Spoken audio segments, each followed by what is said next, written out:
Hi everyone, welcome to our channel Gyan V71। आज से हम टेट मेडिकल एग्ज़ाम के लिए old question paper series start कर रहे हैं, जो कि आपके आने वाले HPTGT मेडिकल एग्ज़ाम के लिए हेल्पफुल रहेगी।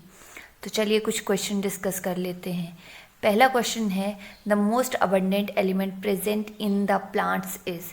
पहला ऑप्शन है हमारे पास नाइट्रोजन, दूसरा ऑप्शन है हमारे पास मैग्नीज, तीसरा ऑप्शन है हमारे पास आयरन एंड चौथा ऑप्शन है हमारे पास कार्बन।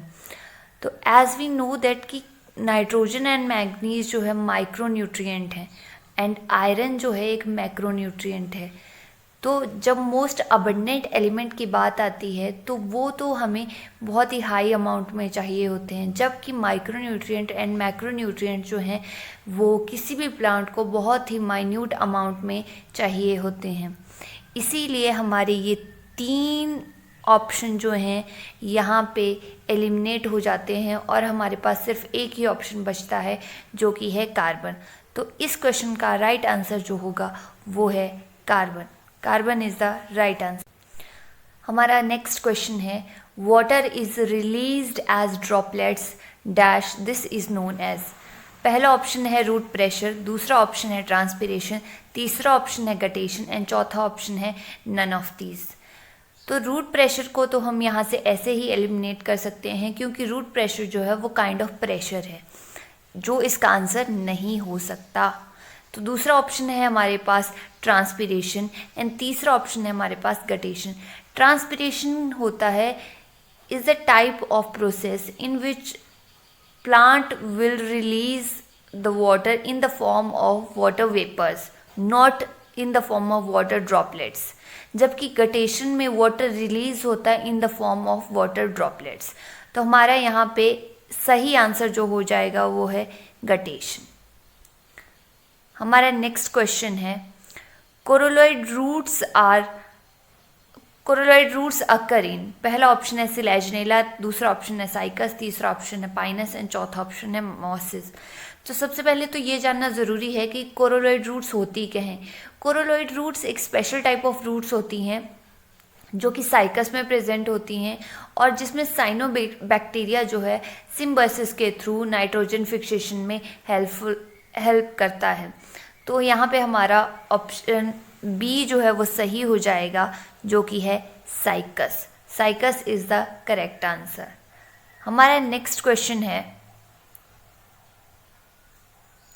द कॉमन बॉटल कॉक is a whose product of. पहला हमारा इसमें ऑप्शन है जाइलम, दूसरा ऑप्शन है फेलोजन, तीसरा ऑप्शन है डर्मेटोजन एंड चौथा ऑप्शन है वेस्कुलर कैम्बियम। तो जाइलम इसका ऑप्शन नहीं हो सकता, क्योंकि जाइलम जो है काइंड ऑफ टिश्यू और सेल है, तो जाइलम इसका ऑप्शन नहीं हो सकता। दूसरा ऑप्शन है फेलोजन। फेलोजन जो है एक कॉर्क का टाइप है। कॉर्क में क्या होता है कि एक special type of material present होता है सबरिन, और सबरिन जो है वो वाटर रेजिस्टेंस मटेरियल है एंड वैक्सी इन नेचर है, जो कि बॉटल कॉर्क के रूप में इस्तेमाल किया जा सकता है। क्योंकि अगर इसको बॉटल कॉर्क के रूप में इस्तेमाल किया जाएगा तो ये मॉइस्चर रिटेन नहीं करेगा, क्योंकि ये वाटर रेजिस्टेंस है। तो इस क्वेश्चन का राइट आंसर जो होगा वो है phellogen. Phellogen is the correct answer.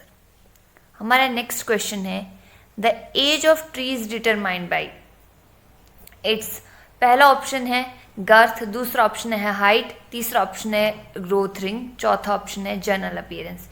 As we know that कि girth, height and general appearance से सिर्फ जो प्लांट्स हैं उनके आउटर कैरेक्टर के बारे में हम पता लगा सकते हैं। हम सिर्फ एक आइडिया दे सकते हैं कि इस प्लांट की एज इतनी हो सकती है, लेकिन ग्रोथ रिंग की मदद से हम एग्जैक्टली पता लगा सकते हैं कि किसी भी प्लांट की एज जो है वो कितनी होगी।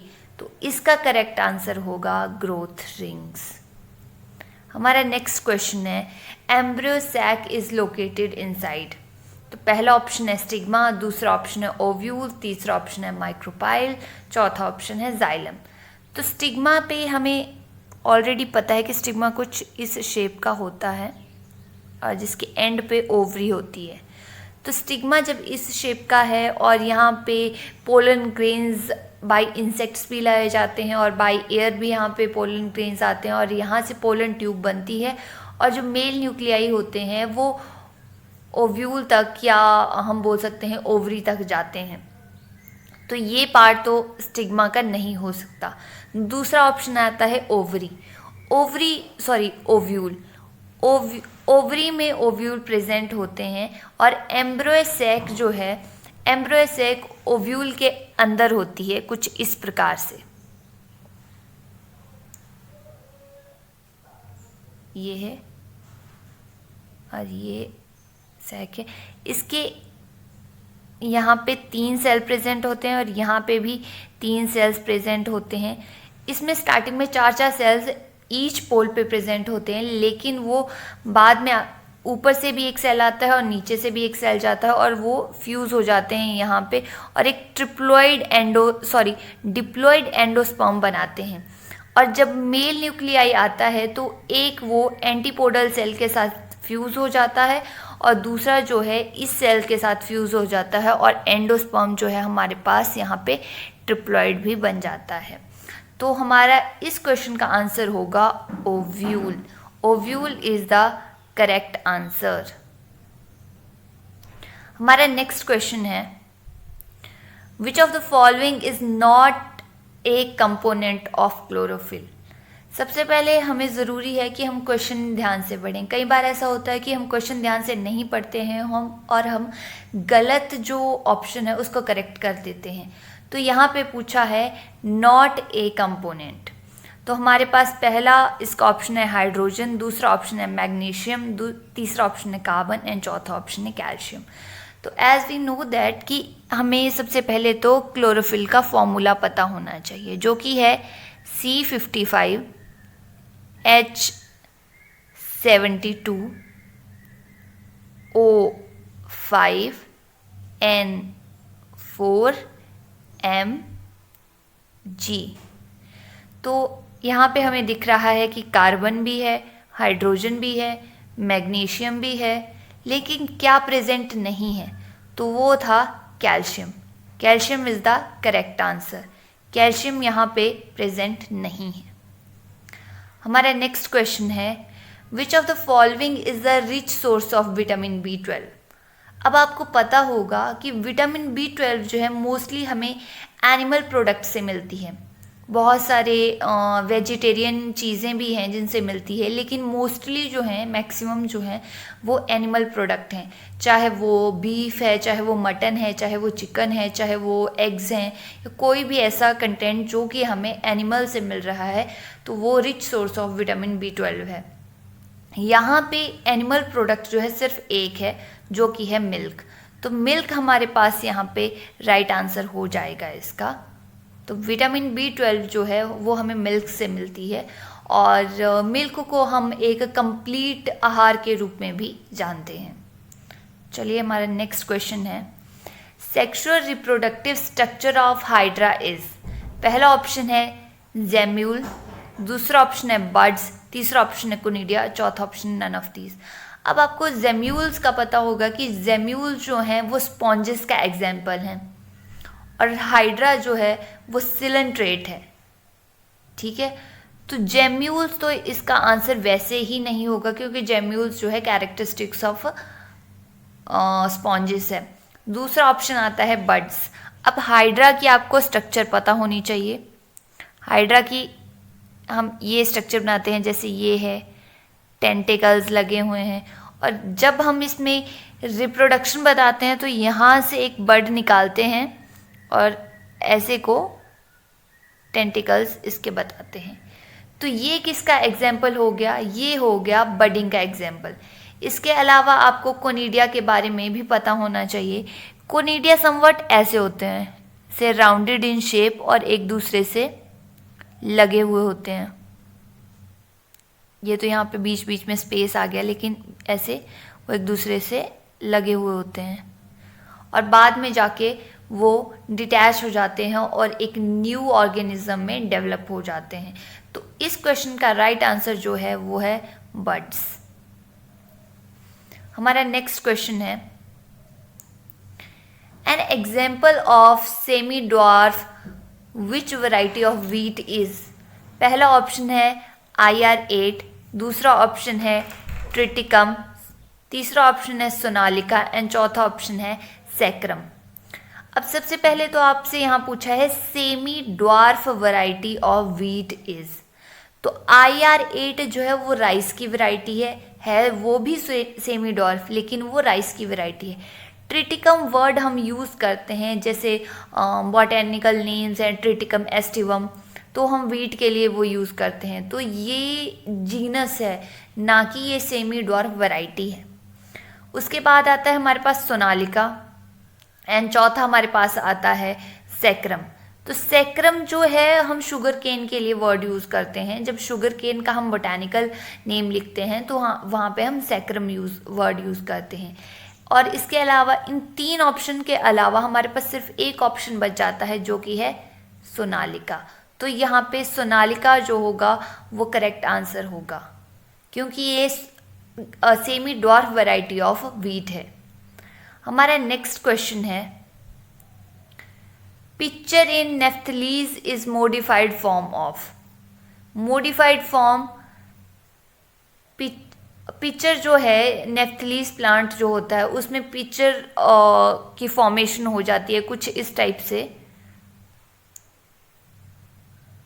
तो वो किसकी मॉडिफाइड फॉर्म है? वो होल लीफ की मॉडिफाइड फॉर्म है, लेमिना की मॉडिफाइड फॉर्म है, लीफ अपेक्स की मॉडिफाइड फॉर्म है, ये लीफ की मॉडिफाइड फॉर्म है। अब जब हम होल लीफ की बात करते हैं तो होल लीफ में उस लीफ का पेडिसल भी आता है। पेडिसल मेक इट,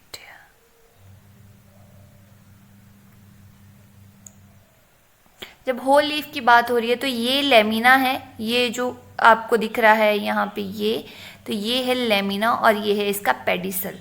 तो जब होल लीफ की बात आती है तब ये पूरा कवर होगा, लेकिन जब लेमिना की बात आएगी तो ये ही कवर होगा। और यहाँ पे नेपेंथीज जो प्लांट है इसमें क्या होता है कि ये जो लेमिना है ये एक पिक्चर की शेप ले लेता है और ये क्या करता है बाद में जा कर के कि जो इंसेक्ट्स होते हैं उनको ट्रैप करता है और इसके पास स्पेशल टाइप के एंजाइम्स होते हैं जो कि उन इंसेक्ट्स को डाइजेस्ट कर लेते हैं और वो इन इंसेक्ट्स को डाइजेस्ट करते हैं बेसिकली अपनी नाइट्रोजन की जो डेफिशिएंसी है उसको पूरा करने के लिए। तो इसका राइट आंसर हमारे पास हो जाएगा lamina. Lamina is the correct answer.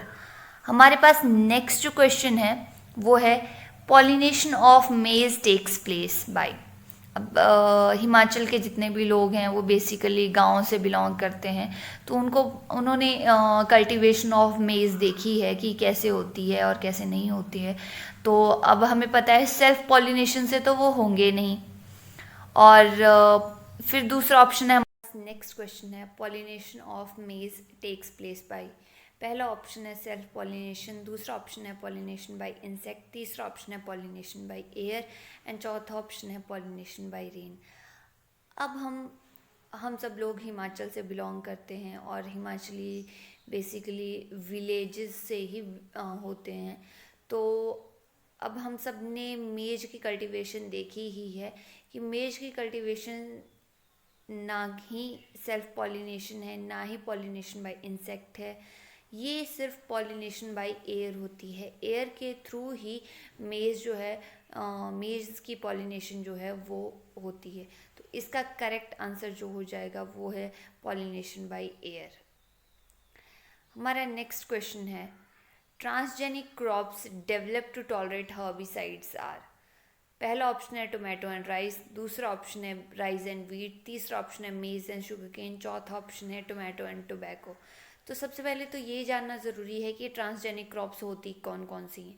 Transgenic ऐसी क्रॉप होती हैं जिनमें जेनेटिकली मॉडिफिकेशन की जाती है एक्सटर्नल एनवायरनमेंट जो है उसको टॉलरेट करने के लिए, या हर्बिसाइड्स या वीडिसाइड्स को टॉलरेट करने के लिए, या कुछ स्पेसिफिक जो इंसेक्ट्स हैं उनसे उस जो स्पेसिफिक फसल है उसको बचाने के लिए। तो यहाँ पे हमारा करेक्ट आंसर जो हो जाएगा वो है tobacco and tomato. Tobacco and tomato is the correct answer. हमारा नेक्स्ट क्वेश्चन है, fruit and leaves drop of early stage can be prevented by the application of. पहला ऑप्शन है साइटोकाइनिन्स, दूसरा ऑप्शन है इथाइलिन, तीसरा ऑप्शन है auxin and चौथा option है जिब्रेलिक एसिड. तो एज वी नो दैट कि साइटोकाइनिन्स जो है वो हेल्प करता है प्लांट के सेल डिवीज़न में और उसकी इलोंगेशन में. इथाइलिन जो है वो स्पेसिफिकली एक गैस है और वो हेल्प करती है फ्रूट्स के पकने में, उनके राइपनिंग में. तीसरा ऑप्शन है ऑक्सिन, जिसको हम एक और नाम से जानते हैं इंडोल एसिटिक एसिड. बेसिकली वो प्लांट की ग्रोथ में, अपवर्ड ग्रोथ में हेल्प तो करता ही है, लेकिन साथ ही साथ वो फ्रूट एंड लीफ की जो मेच्योर होंगे वो उस मेच्योर स्टेज की तरफ जाएंगे, उसमें भी हेल्प करता है. और ताकि उनकी अर्ली जो ड्रूपिंग है वो ना हो सके, वो भी इसी के द्वारा होती है. तो हमारे पास इसका करेक्ट आंसर जो हो जाएगा वो है ऑक्सिन. हमारे पास नेक्स्ट जो क्वेश्चन है हमारा वो है superior ovary is found in. पहला ऑप्शन है हाइपोगाइनस फ्लावर, दूसरा ऑप्शन है पेरीगाइनस फ्लावर, तीसरा ऑप्शन है एपीगाइनस फ्लावर एंड चौथा ऑप्शन है ए एंड बी.